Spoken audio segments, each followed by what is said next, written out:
Algunas de las lecciones que hemos aprendido y que seguimos aprendiendo de la pandemia de COVID-19, no solo en México, sino en el mundo, están todavía en movimiento, por decirlo de alguna manera. Es un blanco móvil. ¿Qué podemos aprender? Vamos a decir algunas ideas fundamentales. Una, que es indispensable que el manejo de la epidemia se haga con una base científica y técnica. ¿Por qué sabemos que eso es importante? Porque tenemos el contraste entre lo que hacemos en México, lo que el presidente López Obrador decidió que se hiciera en México y que los que somos científicos y técnicos gozamos, que es tener una conducción donde la prioridad es tener la evidencia científica y actuar en consecuencia. ¿Por qué lo destaco? Porque lejos está de ser la regla en la conducción de la epidemia en los países del mundo. La realidad cruda, y pareciera olvidársele a ciertos sexteto de ex secretarios y secretaria de salud, es que el sistema de salud de México dejó de crecer, dejó de desarrollarse. Ya era insuficiente hace 40 años, pero dejó de desarrollarse en los últimos 40 años.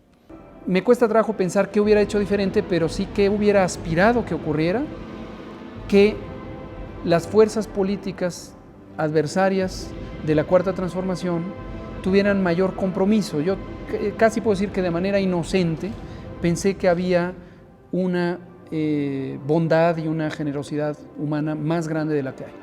Hoy, por cierto, ya leí el documento que ayer nos recetan los exsecretarios y me llama mucho la atención que en una de sus 14 recomendaciones habla de un pacto de coordinación con los estados y con las fuerzas políticas, que ellos forman parte de esas fuerzas políticas. Y yo creo que la evidencia es clara.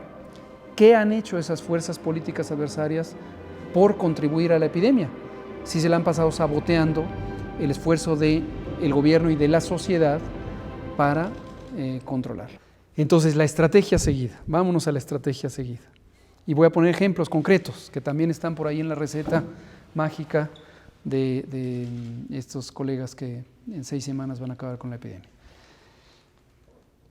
Rastreo de contactos, ¿no? Ellos dicen hacer pruebas para controlar la epidemia. Por cierto, francamente y con todo respeto para ella y ellos, yo esperaba ver un documento más elaborado, más técnico, con mayor nivel, con bibliografía científica. Parece casi una proclama política. En un tema técnico que ha sido motivo de aparente controversia, pruebas, que ha sido el señalamiento repetido de gobernadores, de políticos, de empresarios de este sector. Todos los críticos. Pruebas, pruebas, pruebas, ya lo dijo la OMS, pruebas, pruebas, pruebas. Y los países que han tenido éxito en el control de la esa idea. Han hecho pruebas. Así es. Eso yo esperaba verlo en el documento y juro, bajo protesta de decir verdad, que lo esperaba con una ansia técnica, porque hasta el minuto de hoy no hay documento alguno en el mundo que indique con claridad la relación entre número de pruebas y calidad del control. Nosotros hemos hecho el análisis, comparamos países con distintos grados de control con respecto al número de pruebas que hacen o el número de pruebas por millón de habitantes que hacen y no hay correlación. Pero a lo que voy es pruebas, pruebas, pruebas. Muy bien. El gobierno de México ha estado pagando las pruebas de todos los estados. Todas las pruebas. Las ha pagado el INSABI y las ha operado el INDRE.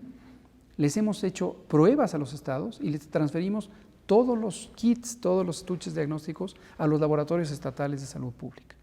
¿Cuándo estos adversarios han dicho, y a mí me financian las pruebas, pero ya no puedo hacer más porque mi laboratorio estatal llegó al tope y no tengo capacidad y no estoy dispuesto a poner salarios de personal o comprar equipo?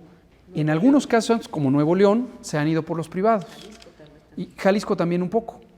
Cuando les hemos preguntado, ¿se aseguraron que estos tienen la calidad técnica? ¿Hicieron un ejercicio de reconocimiento de competencia técnica como el que hizo el INDRE? La respuesta es no. Entonces, ¿qué confianza podemos tener en un conjunto de laboratorios privados que no han sido reconocidos en su calidad técnica? Aunque lo sean, aunque algunos pudieran serlo. Entonces, todos los que están haciendo pruebas privados tuvieron la validación del INDRE, ¿no? No, ojalá fuera el caso. Nosotros hicimos el ejercicio desde el inicio con las 3 mayores asociaciones de laboratorios de diagnóstico. Hay una lista de, no sé, Y hay una lista. ¿Cuántos llevamos ahorita? 64 laboratorios. esos sí están validados. Esos están validados. A ver. Como país, en ningún minuto nos hemos quedado sin pruebas. Nunca. Una semana. En una semana se redujo la velocidad, se recuperó a la semana siguiente. Entonces, si alguien piensa que se hicieron menos pruebas porque no había con qué, en ningún momento. Dinero, digo, no es que se tire el dinero, pero no nos ha faltado. La vigilancia centinela es un pedacito de toda la vigilancia que ha estado operando en todo momento. La vigilancia centinela se hace en 475 unidades monitoras, de un todo de 26,000. Este es el tamaño de la centinela, este es el tamaño, aquí está, este es el tamaño de la vigilancia centinela. Esta es toda la vigilancia que se ha hecho en México desde que empezó la epidemia de COVID. La historia nos juzgará y se podrá documentar que cuando dijimos esto va a pasar, sí y solo sí hay estas condiciones, es decir, se respeta el confinamiento, las empresas no esenciales cierran, los gobiernos estatales verifican que cierren, etcétera. Sí y solo sí ocurre eso, vamos a tener esta curva. Y podemos documentar que donde no se respetó el confinamiento, no ocurrió la predicción.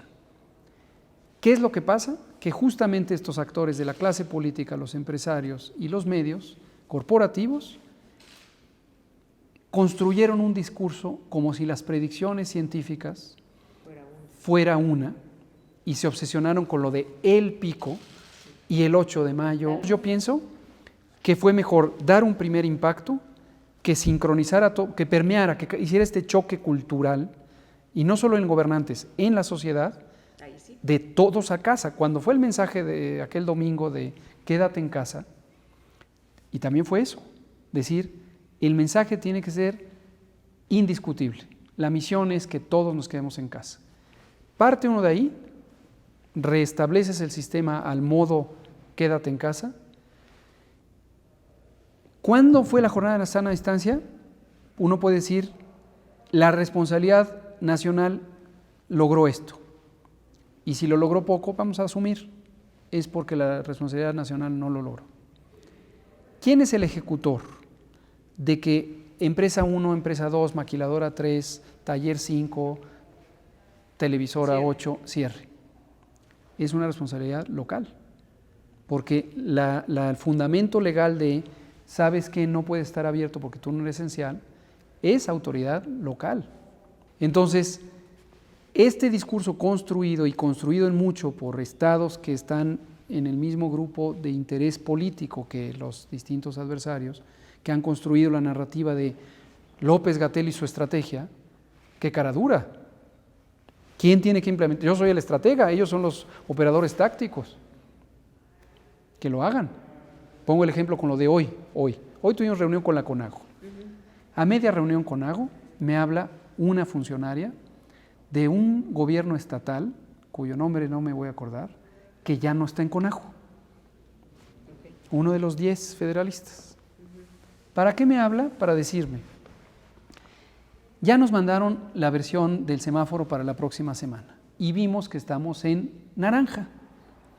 Me pide mi gobernador que si nos apoya, porque estamos a un punto del amarillo. La ciencia es la ciencia, la técnica es la técnica, y hemos dicho 1000 veces que el semáforo no está sujeto a negociaciones, que nuestra obligación como Autoridad Sanitaria Federal es decirle, esta es tu realidad. ¿Cómo lo instrumentas? Yo te respeto. Si tú consideras que tienes menos riesgo del que yo te estoy diciendo, si tú consideras que sí tienes el riesgo que te estoy diciendo, pero la economía está sufriendo mucho, o si tú consideras que tienes más riesgo del que yo te estoy diciendo, súbele, quédate igual o bájale, pero asume la responsabilidad. ¿Pero qué quería este Estado? Que usted le autorizara. Que yo le dijera, ¿cómo no? ¿Y en 15 días? Exactamente, en 15 días López-Gatell, y es un gobierno que se le ha pasado diciendo López-Gatell y sus picos y sus curvas y sus La capacidad técnica de los médicos que se entrenaron, hicimos todo nuestro esfuerzo por lograr que tuvieran la mejor capacidad técnica, pero para nadie hemos ocultado que obviamente no es lo mismo tener especialistas en medicina crítica entrenados en una residencia de 3 años. Nunca hemos pretendido tapar el sol con un dedo.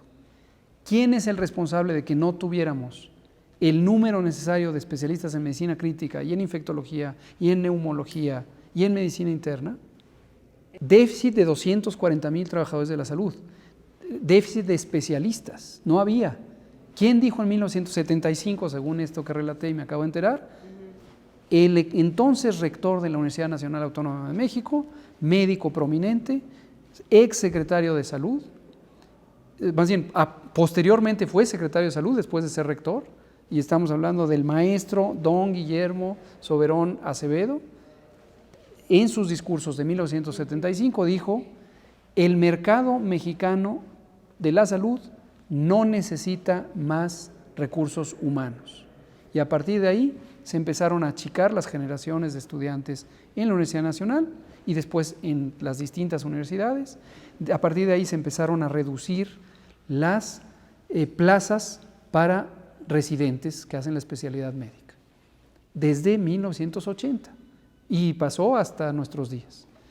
Entonces, si la pregunta objetiva es, ¿puede ser o no que la calidad de los médicos que estuvieron operando o han estado operando es menor a la deseable? Yo diría, claro que es menor, son médicos generales en su mayoría, pero nosotros hicimos dentro de la realidad todo lo que pudimos hacer para que estuvieran tutoreados con un esquema piramidal, y aquí nuestro agradecimiento eterno y respeto a, entre otros, el Instituto Nacional de Ciencias Médicas y Nutrición, el doctor Guillermo Domínguez, que nos ayudó a organizar este esquema piramidal de monitoreo, de tutoría.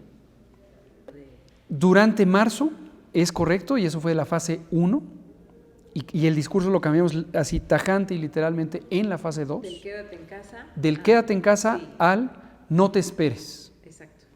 Fue razonado, pensado, calculado. Al principio no habíamos tenido el nivel de reconversión hospitalaria. Si nosotros decíamos no te esperes, ve a la sala de urgencias, inmediatamente se nos hubieran saturado los hospitales. Cuando empezamos a reconvertir los hospitales, en la reflexión interna dijimos, ya no enfaticemos tanto el quédate en casa, y entonces ahí dijimos, no se espere, si usted tiene familiares diabéticos, podría ser que usted tenga diabetes, vaya, pero fue razonado, fue pensado. En el contexto de una crisis de este tamaño como COVID-19, hay mucho estímulo para actuar muy pronto y tener una vacuna y adoptar tempranamente las opciones que haya. Pero en ninguna circunstancia deberá ser aceptable que por apresurar se salten etapas de la evidencia en lo que respecta a seguridad y calidad y eficacia. Si el resultado de los ensayos clínicos fase 3, que están ahorita en curso ya para 8 vacunas, 8 candidatos a vacunas, resultan en que la eficacia es moderada o mediocre, pero son seguras, adelante. La decisión es una decisión de eficiencia de la intervención. ¿Me conviene o no el rendimiento de protección que voy a tener?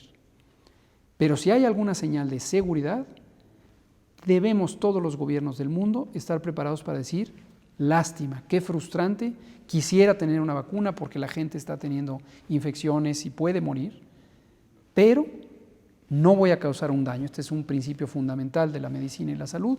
Primero, no dañar. Existe toda la voluntad política, que incluye la financiera, para garantizar que toda persona que necesite la vacuna, necesite en términos de una recomendación científica de uso, la va a tener y la va a tener gratuita. Cuando el presidente dice universal, se refiere a eso. La decisión de cuál es el esquema recomendable, vamos a decir, a qué edades se pone, a qué grupos, nadie en el mundo la conoce. No es una cosa de México, es que nadie en el mundo ha definido. Depende de los ensayos. Porque depende de los ensayos.